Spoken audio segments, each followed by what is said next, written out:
Хэлбэрийг анхааруулж хоног үзэгч та бүхний орой амлан айлтгая. Би сэтгүүл Бадарчин Жаргалмаа. За энэ орой студид ярилцахаар засгийн газрын гишүүн Үлрэх хөдөө аж ахуйн сайд Баталгыг өрсөн ба урилгыг хүлээж авч хүрэлцээрсэн тань юуны юм талархал илэрхийлье. Баярлалаа. За хоёулаа шууд ярилцах руу оръё. Зарим нэг улсын хурлын гишүүдтэй ярилцж байхад засгийн газрын үйл ажиллагааны дүгнэлттэй явахдаа Үлрэх хөдөө аж ахуйн салбарт өсөлт ажиглагдахгүй байна гэсэн тайлбарыг өгч байна. Та салбар хэрэгжсэн сайдын хувьд ямар тайлбар хэлэх вэ? За яг өсөлт ажиглагдахгүй байна л гэж яг зүгээр аль талаас хийж байгаа дүгнэлтээс л болно. За манай яамны хувьд бол ямар ч үсэн энэ жил бол 18% одоо нийт бүтээгдэхүүн эзэлж байгаа хуваарь бол 14-өөс 18% байгаа. Сая ямар судалгаагаар энэ удаа манай үйлдвэрүүдээ аж ахуй яам бол яамдуудын үйл ажиллагаа бол хоёрт орсол байна л дээ.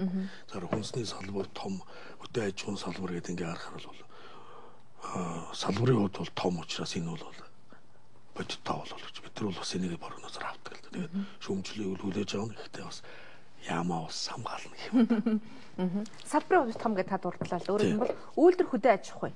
Энэ хоёрыг нэгдэх салбар юм уу? Сая сонгуулийн дараа бол ерөнхийдөө үйлдвэр хөдөө аж ахуй яам гэдгийг байгуулахдаа хөдөө аж ахуй яам гэдэг дээр үйлдвэр гэсэн нэр нэмсэн тийм ээ. Яагаад бол хөдөө аж ахуй да ялангуяа манайх чинь мал ихтэй 40-50 сая тоологдох малтай ус энэ малаас гарч байгаа түүхийд бүтээгдэхүүн болох процесс нь үйлдвэр гэдэг нэмэг өртөг тийм ажил юм байна. Тэгээд бүтээгдэхүүн зардаг учраас одоо малаас гарч байгаа түүхийдээ тодорхой хэмжээгээр одоо борлуулаад тэр борлуулсан бүтээгдэхүүнийг үйлдвэр дээр хоримтлол үүсгэх гэсэн санаатай учраас үйлдвэртэйгээ холбогдсон. Нөгөө нэг юм нэгэнд үйлдвэр байж байгаа юм чинь уул уурхайн бүтээгдэхүүн буюу одоо байгалийн баялаг маань түүхийгээр гараад байна. Энийг тодорхой хэмжээнд боловсруулъя. Гэт энэ дотор хүнд үйлдвэр, хөнгөн үйлдвэр гэсэн. Тэгээд хөдөө аж ахуйн салбар гэж ингэж орж ирж байгаа. Тэгэхээр холбогдож байгаа юм л да. Гол зорилго нь бол бид нар малаас гаралтай түүхийдээ нэг хагас маягийн боловсруулад бүгдийн түүхийгээр зарж байна. Газрын баялгаа бас түүхийгээр зарж байна. Энийг боловсруулах бодлоготой болоё гэсэн утгаар байгуулагдаад нэг жил 6 сар болж байна. Өчигдөр бол бид нар хэвлэл мэдээллийн буюу одоо нийт Монгол орон даяараа 13 онд хийсэн тайлангаа мөн бодлоготойгоо ингэж танилцуулсан. Тэгээ одоо удахгүй эдийн засгийн байнгын ороогоор танилцууллаа. Төсвийн байнгын ороогоор өнөөдөр танилцуулах гэсэн чинь танилцдаг салбар нь биш байна гэдээ бойлсон. Хөдөө аж ахуй одоо байнгын ороогоор орцсон байж байгаа. Ирэх 7 хоног засгаараа орох баг. Бодлого хөтөлбөр хоёроо. За бодлогоор бол их хурлаар оруулна. Хөтөлбөрөөр засгаараа батлуулчих юм бол бидний төлөвлөсөн төрөний хэлдэг түүхийд маань дотооддоо боловсрогддог болох юм аа гэсэн ийм асуудал юм. Тэгээ энэ бол зүгээр яриа биш бид нар судалгаа хийсэн өнгөрсөн бүтэн жил бол бид нар ерөнхийдөө чимээгүй байсан. Яг бол энэ цаасан судалгаа энэ гэдэг. Тэгээ одоо бол гарт баригдах юмтай болсон ихний ажлууд явц. Тэгээд энийг бол яам хийхгүй яам бол бодлогын бичиг баримт эргэцэн орчин бүрдүүлнэ тийм ээ. Тодорхой хэмжээгээр үйлдвэрүүд рүү орсон санхүүжилтийг хийнэ гэдгээрээ бол дандаа хувийнх нь л орох юм байна. Хувийн салбарууд. Тасаа бодлого өчтөр боловсрууллаа гэж ярьлаа л да. Сая өчтөр зарлаа. Зарлаа тийм ээ. Бүтэн жилийн дээр сууж байгаа. Их хурлаар хилцээд 100 мянган тонн улаанбуудаа импортоор оруулж ирнэ гэдэг асуудал үүснээс болоод нэгэд улс төр тусны тийм бужигнаан үүсгэх шиг боллоо. Улс төрийн тоглолтууд нэлээд явагдлаа. Үнэхээр одоо бодлого нь одоо тодорхой бус байснаас ийм байдалд хүрчүү явж ирсэн нөгөө ахрын 3 дугаар аяг чинь ерөөсөө л бодлого маань өнөөдөр яаж яах бид нар бол энэ сонгуультайгаа холбоотой муу яа тийм ерөнхийдөө 4 жилээр бодлого явдаг. Би шүмжлэх гэдэг нь урдны засагт нь байсан тийм ээ. Одоо энэ засагт орлоо. 4 жилээр сонгуул явдаг. 4 жилийн сонгуулийн одоо ямар нам нь ялснаас болоод тэр намын үйл ажиллагаа тэр намын ерөнхий сайд гэдэг юм тэр дарга нарын үзмжээр 4 жилийн бодлого бол улсад зохихгүй нэлэх гэдэг. За Атрын 3 дугаар аян бол үндсэндээ тухайн унтсан байсан салбарыг бол одоо хөл дээр нь бос ихний алхам. Энийний дараа хөтөлбөр чинь үргэлжилнэ тийм ээ. Үргэлжлэхийн тулд одоо 4 жил биш 10 жил, 15 жил, 20 жилээр энэ салбарын бодлогыг яаж оруулах вэ гэдэг юм дээр л орж ирж байгаа юм. За 100 мянга бол үндсэндээ бол нөөцлж орж ирж байгаа маа. Энэ жил бол бид тэр 406 мянган тонн Улаанбаатар хурааж авсан балансын дүн байсан болж нийтдээ 368 мянган тонн Улаанбаатар хурааж авсан. Тэгэхээр энэ дээр дутагдж байна. Энэ дутагдал нь эргээд нөгөө урах цурах хүртлэх буудаа хураагаад гурил гарах хүртлэх үед гурилын үн өсчих гэдэг учраас бид нар нөөцөндөө л авч байгаа юм л да. Нөөц гэдэг манайх явтай сөрөг хүчин бол юу л байна л ямар ч сэдв байсан л улс төрж байлаа шүү дээ. Тэгэхээр бид ямар сөрөг хүчин байж үзэх өстэй тэрийг буруутгахгүй байж. Тэгээ энэ нь бол өнөөдөртөө нэг төр зур бид нар нөөцөндөө авъя гурилын үнийг барьяа л гэсэн. Бухимдлыг л түрүүн чараад хийж урд нь бид нар авч ил байсан баг. Дотоодын үйлдвэрлэгчтэй яаж харьцах вэ? Одоогийн цаг мөчид. Юун дээр гурилын үйлдвэр дээр. Гурилын үйлдвэрлэлтэй. Гурилын үйлдвэрүүд энэ буудаг оруулж ирэх. Зүгээр л нөөт гайлын чөлөөлж өгөөд буудаага нэгэнд нөөт гайлаас чөлөөлүүлсэн бол гурилын үн хямдруулах тийм л бодлого баг. Тариаланч таажих уу? Тариаланч ч одоо тариагаа бүгд гурилын үд авцсан шин. Дараагийн тариагаа л хүлээж байгаа. Энэ хоёрын хооронд зайн дээр байгаа гурилын үн өсөлтийг л ярьж байгаа. Хөдөө аж ахуйн талаарх бодлого тодорхой боллоо гэлээ шүү дээ тийм ээ. Ер нь яг юуг тусах вэ? Та дөрөв дурдад өнгөрсөн 4 жил гэдэг бол улс түвшээ засгийн газар нэг хонцын сэтгэлээр хандах, өөрөөсөө ашигтай ажиллах энэ боломжийг олгоод байна. Тэгвэл та доктортой байхад хөдөө аж ахуйн бодлого боловсруулах чадвар. За ер нь бол энэ хөдөө аж ахуйн салбар бол бидэрт шинэ юм биш тийм ээ. Одоо сансар нисэх гэж яаж гэдэг юм уу, нано технологи гэдэг юм уу, одоо гар утас муц гэдэг салбар биш. Энэ бол бидний 5-6 мянган жил уламжилж ирсэн бэлчээрийн мал аж ахуйгаа өнөөдөр 21-р зуунд яаж авч явах юм бэ? Малчин хүн гэж одоо 146 147 бараг 150 мянга төгрөг хөрөх айлыг бид нар яаж орлогожуулаад энэ өнөөдөр дэлхий дээр ганцхан үлдсэн нүүдэлчин гэдэг одоо нэг бидний нэг имиж гэдэг юм уу юу гэдэг нэг Монгол улсын нэг оршин тогтноод байгаа нэг нөхцөл биш. Энийг яаж 21-р зуун 22-р зуунд авч үлдэх юм бэ? Тэгэхээр өнөөдөр малчин гэдэг хүнийг орлогожуулах асуудал. Нэн тэргүүнд яаж орлогожуулах гэдэг энэ бодлогуудыг яриад байгаа юм л да. Тэгээд бодлого бол нэлээд сайн нухаж ярьсан. Нэг бол их олон эрдэмтэд мэргэд янз бүрийн инээ дээр юмуд авч ижил ингэж гаргачлаа юм л да. Тэгээд гол зорилго бол нэгэнт малын тоо толгой энэ жил дүүгэндээ байхгүй өндөр болоо 45 сая хүртэл хэрэгжил 50 хүрнэ. Тэгээд энэ 50 сая толгой малын бүтээгдэхүүн эргээд малчиндаа яаж өгөөчтэй вэ? Эргээд бүтээгдэхүүн энэ иргэдэд ямар ажлын байрч гэдэг юм тийм ээ. Тэгээд экспорт руу яаж чиглүүлэх юм бэ гэсэн ийм л 3 үе шатал юм л да. Бодлого доктортой байхын тулд яах вэ? Энэ өөрөө ингээд их хурлаар бодлого нь батлагдаад хөтөлбөрийн засгийн газараар батлагдах юм бол энэ юм ингээд тогтож байгаа байхгүй. Дараагийн 4 жил нөгөөх нь гарчээд салчихгүй л гэдэг. Их хурл дээр бодлого батлагдсан учраас аваа явна гэд би тэгэхээр энэ бодлогоудаа дараагийн засгийн газарт 10 20 жилээр л ингээд батлах гээд бодлого төр чинь онууд байгаад байгаа шүү. Ингэж сая газар тариалан бол мөн адилхан. Одоо Атрын 3 бол яг үндсэндээ бол төр хэллээ салбарыг бодлогоор ингээд тогтоосон. Одоо цаашдаа дутагдаад байгаа юм 2 би нэг онцлогоор 2 юм авъя л да. Нэн тэргүүн техникийн шинжил. Техникийн шинжил гэдэг нь нөгөө техник юу тоног төхөөрөмжөө шинжилээ барууны одоо өндөр хүчин чадалтай юу 10-аас 15 жилээр оруулж ирээ. Эргээд тариаланчид тэр хооронд нөгөө хөнгөлөлтөй нөхцөлтэй чинь буудаагаараа тэр тоног төхөөрөмжөө төлөө яваад яа гэдэг чинь. Тэгээ хамгийн одоо бас нэг гоцрогдсон юм бол энэ одоо манай газрын шим. Энэ шимийг бол үндсэндээ бол бордоо гэдэг юмар одоо сэргээе. За мөн үрийн асуудал гэдэг. Тэний чинь би яриад байгаа юм шиг л дээ. Энэ чинь нэг тариаланчтайгаа нийлээд хурал цуглааны янз бүргээд тэднээс гарсан саналыг яам аваад бодлого болгоод засгийн газар их хурлаар л оруулж байгаа.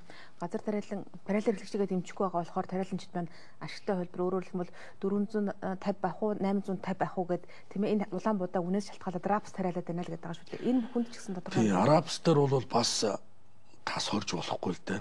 Яг зүгээр газрынхаа тэр нөхцөлтэй холбоотой үнжүүлж тарьдаг ч юм уу тийм ээ. Жишээ нь юу гэдэг Батбулга тариалан чинь байж Улаанбуудаа тарих Улаанбуудаа өөрөө ашиггүй байлаа гэхэд нөгөө би бол одоо ашигтай салбар руу ороод рапс тарих тийм ээ. Рапс ч өөр үнэтэй экспортод гарч байгаа. Зүгээр одоо тариаллын талбайны хувийг л одоо тогтоож 20-оос идэхгүй шүү. Одоо 100% гэж бодоод тийм ээ тариаллын талбай 80% нь Улаанбуудаагаа тэр 20% нь рапсаа тарьж гэдэг юм. Тэгээ нь бол яг тариаланчтай байж айл бүсийг рапс тарих юм байж гэдэг юм. Ийм л одоо нөхцлүүдийг л бид нар тусгаж байгаа л да.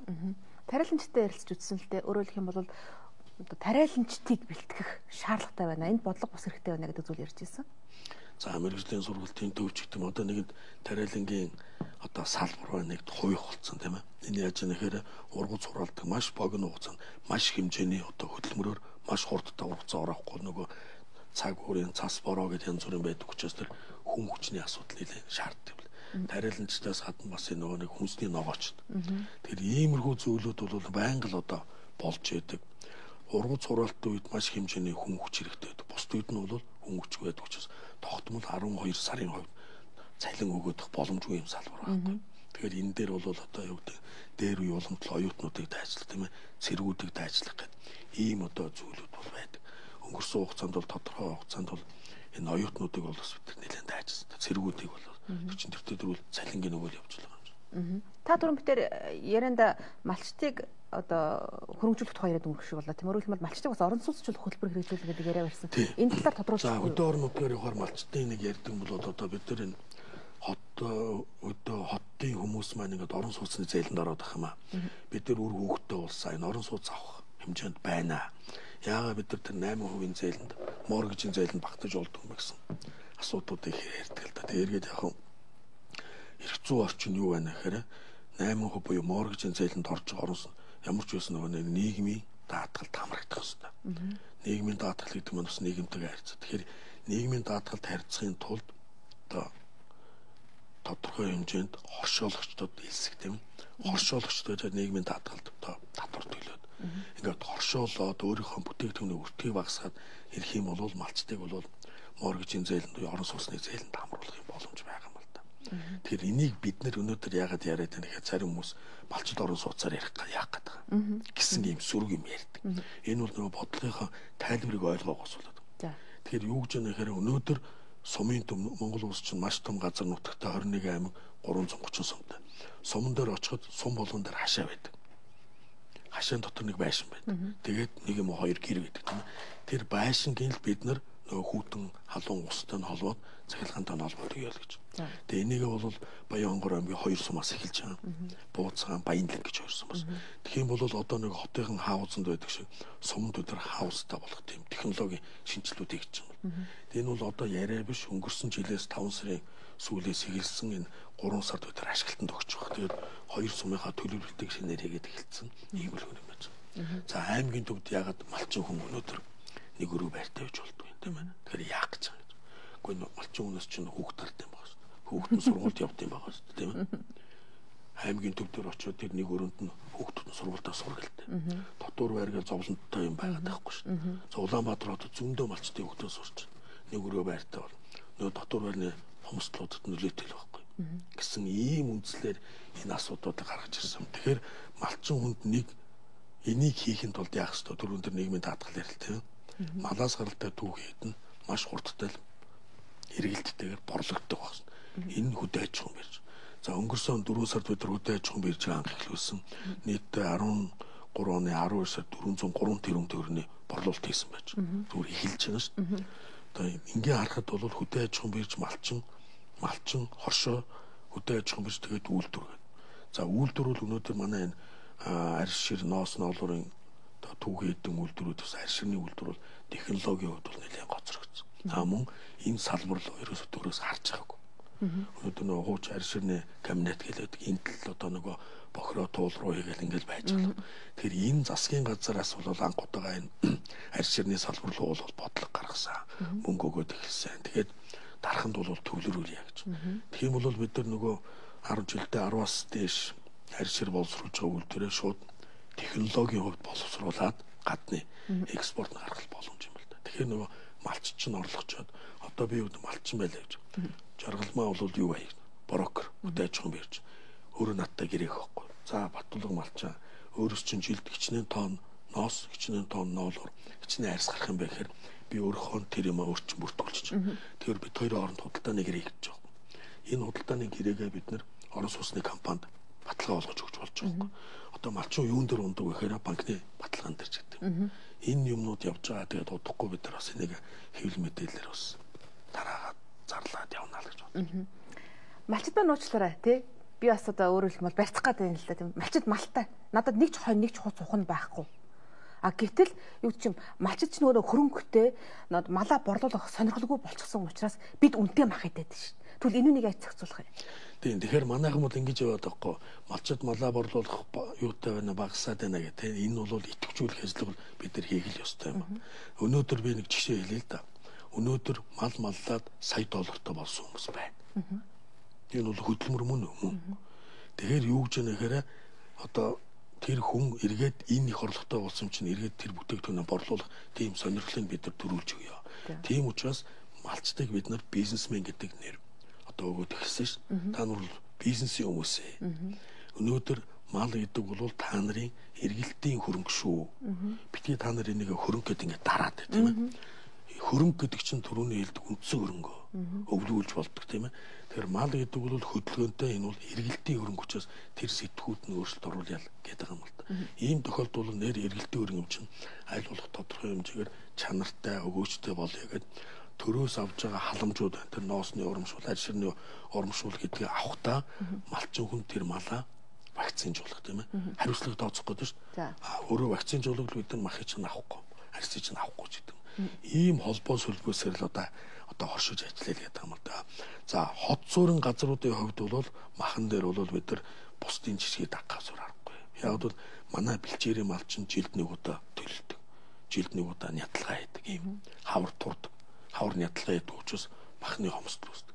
Тэгэхээр нөгөө нэг хотыг тойрсон одоо 50-аас 150 км-ийн радиус дотор мах сүүний чиглэлийн үхэр гэдэг ийм одоо хөтөлбөр гэдэг явуулаад ихсэн л дээ. Тэгэх юм бол одоо юу гэдэг 6 сартай 7 сартай энэ махны чиглэлийн төлөлнүүдийг одоо шууд одоо махны нийлүүлдэг ийм л юм байл. Хот суурин газрууд бол. Эрчимсэн мал аж ахуйн тал. Энэ ч л байхгүй.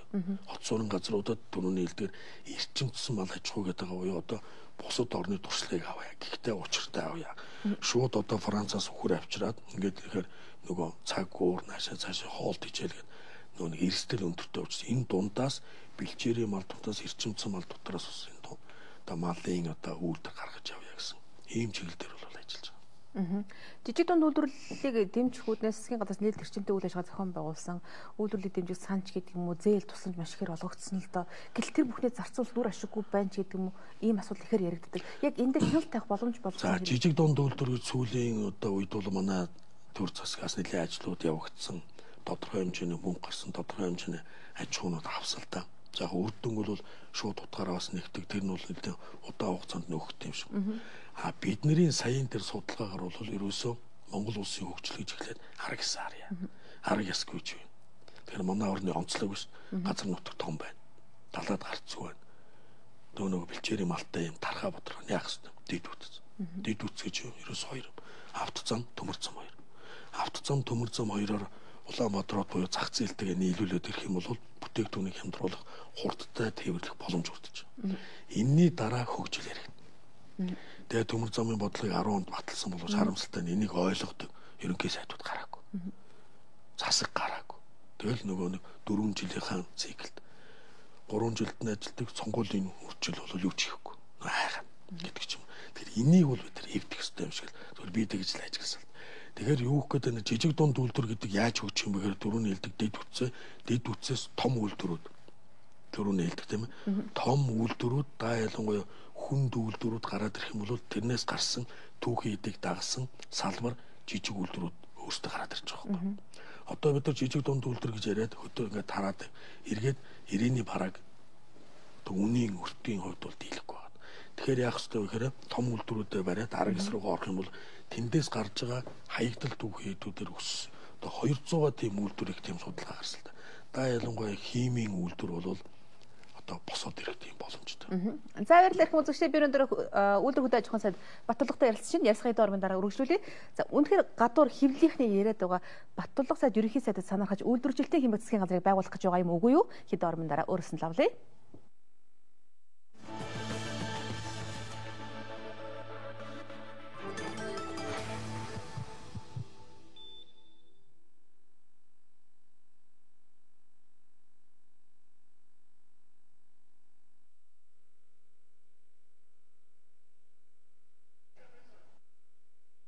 Та бүхэндээ баярлалаа. Би өнөөдөр үйлдвэр хөдөө аж ахуйн сайд Баттулгатай ярилцж байна.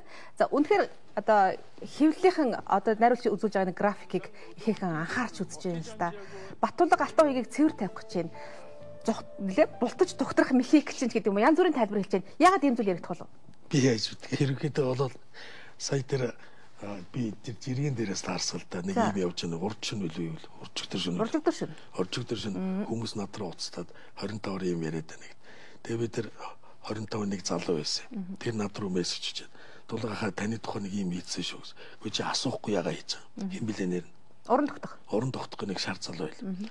Тэгээ би ордон тус таалд чи ягаад ийм хийж байгаа гэсэн энийг хэлээ. Зөв зөрүү дээр нэг сенсацны маяг юм бол хийсэн юм шиг. дөөс дээр засгаа байгуулаад, кабинетаа байгуулаад тэгээ явж яадаг. Зүгээр мөнгөний хардталтын сэдв байна. Үндэслэлтэй байх магадлалтай. Өөрөөр хэлэх юм бол ардчилсан нам дотор 2 фракц байгаа. Түүний нэгийг толгойлогч та. За олон фракц байгаа. Олон фракц. Хүчтэй фракцын тийм ээ. Нэгдийнх нь одоо бол хамгийн хүчгүй фракц болсон. Яагаад? Ганцаардаад.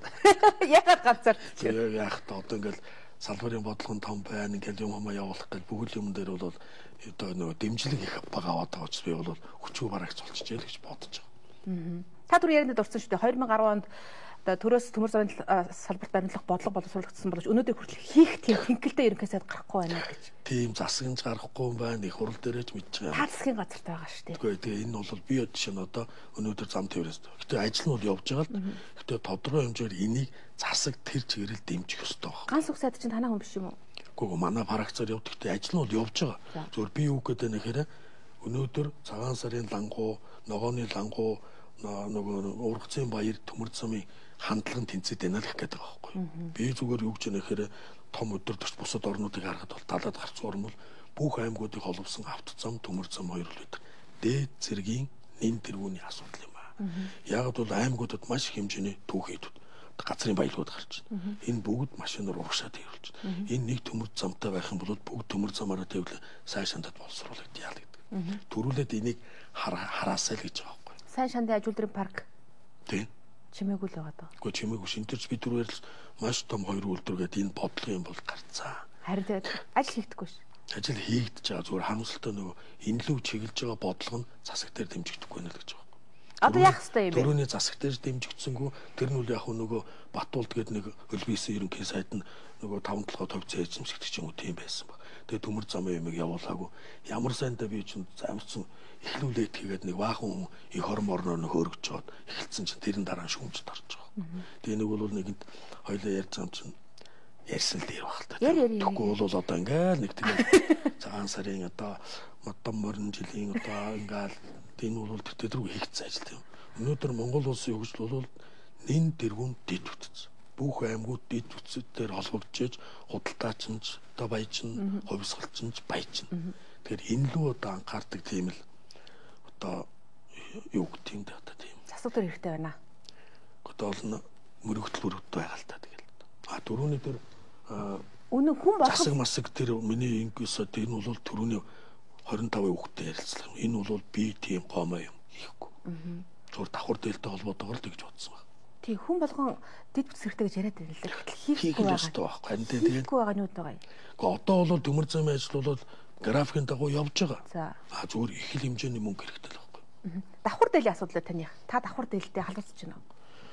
Халууцтай. Энэ бол Монгол улсын ерөнхийлөгч Элбэг Доржийн хийсэн хуулиар санаачилсан хууль юм байна. Хуулийн төсөл юм байгаа. Элбэг Дорж бол 2 удаа ерөнхий сайд байсан. 2 дахь удаага сая ерөнхийлөгчөөр сонгогдлоо. Тэгэхээр бол хууль санаачлагтай тодорхой бодлогоор санаачилсан байна. Тийм ээ. Тэгэхээр энэ хууль өнөөдөр хилцэгдэж явж байгаа. Хууль хилцэгдэж явж байгаа дээр өнөөдөр хүмүүс маш буруу ойлголттой. Энэ хууль хэрэгжих юм бол засаг огцорно. Энэ чинь хууль хэрэгжиж байгаа болохоос засаг огцорч байгаа юм биш үү? За миний хувьд бол юу гэж нэхэр бодсон сансан юм хэрэгжүүлмээр. Зүгээр хууль батлагдчих юм бол нэгэнд яаж чөрлөд нэмэргүй ш. Нөгөө юу гэдэг вэ? Хоёр их нэртэй хууль батлагдвал яах вэ гэж хуулиар дагдаг багтаа гэдэг шиг л дээ. Тэгээ хуулиар дагсан ч хууль байхгүй.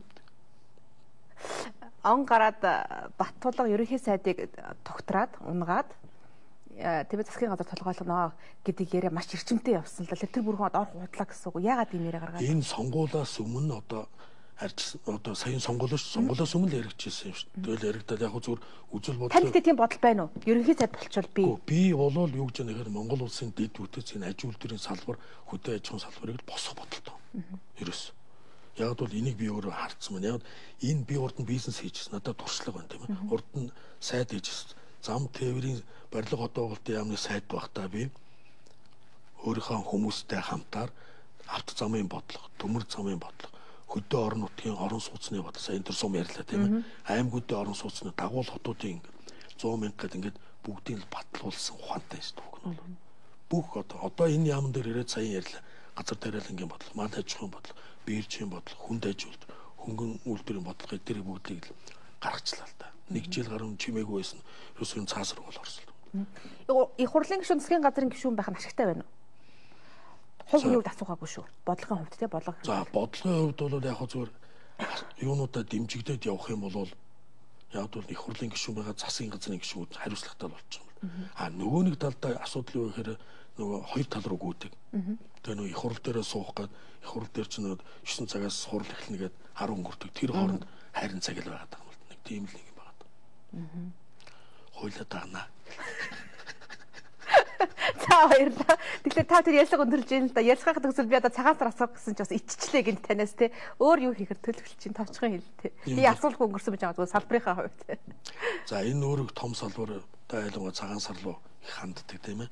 Нийт одоо цагаан сар тэмдэглэж байгаа монголчуудаа хэрэгжилдээ бас төр засгаасаа хэм та харж байгаа тийм. Одоо энэ найд хүргэл биелүүлэнтэй л гэсэн юм бодолтой байна л да. Та ялангуяа үйлдвэр хөдөө аж ахуйн яамнаас гаргаж байгаа бодлогыг малчт маань их тийм харж хүлээж авч дэмжээрэй л гэж төгсөе. Би одоо айгүй их хоржиг асуултыг асуугаад өөрөөр хэлбэл бол та үйлдвэр хөдөө аж ахуйн яамны сайд за улс орны хөгжил гэсэн их анхаарал сэтгэл тавьж байгаа хүний хувьд яг энэ цагаан сараа хүний гар дээр тавих хөлөндөө Монгол билег сонгосон уу? За яг үндсэндээ бол нэг бэлэг мэлэг сайн сонгож чадаагүй л байна л да зүгээр. Мөнгө намайг амар гэдэг. Юу багтаа тэгээ дараа нь ийм юм өгөөд тахтай яа тийм тэгээд тахтай яа тэгэхгүй амар. Одоо банкн дээр шинэ мөнгө сольдог бүр амар болсон. Мөнгө ягаал тэгээ нэг бэл. За баярлалаа их үзэгчдээ миний өнөөдрийн зочин үйлдвэр хөдөө аж ахуйн сайд Баттулга байлаа. За Монгол улсын төрөөс одоо үйлдвэр хөдөө аж ахуйн салбарт баримтлах бодлогыг одоо танилцуулж байгаа нь хөдөө аж ахуйн салбарт цаашдаа ямар дэмжлэг үйл ажиллагаа хэрэгтэй вэ гэдэгт нь тодорхой болсон. За мөн энэ бүхэн бас цаашдаа ямар нэгэн одоо намын тийм ээ намчрахж өөрчлөгдөх бус үнэхээр хөгжил төлөв хүрсэн тийм үйл ажиллагаа байгаасаа. Тийм тэгээд одоо 4 жилээр ингэж явдаг юм а бид нар энэ намууд бүгдээр нийлээ тохирмоор байна. Юуг одоо 20 жил хий тийм ээ? Юуг 30 жил хий. Юуг 1 жил хий. Гэт ийм юм одоо тохирдог байхгүй бол 4 жил гэдэг чинь ханд найз нар нь тархалах тийм ээ? Хамаатан садан амжиж хуваад идэх. Ийм юм руу ороод байна гэсэн имийг л одоо. За баярлалаа. Бэлгтэй сайхан үгээр ярьцгаа төгсгöd та бүхэн сар шиндээ сайхан шийдлээрээ миний өнөөдрийн зочин үйлдвэр хөдөө аж ахуйн сайд Баттулга байлаа. За баярлалаа.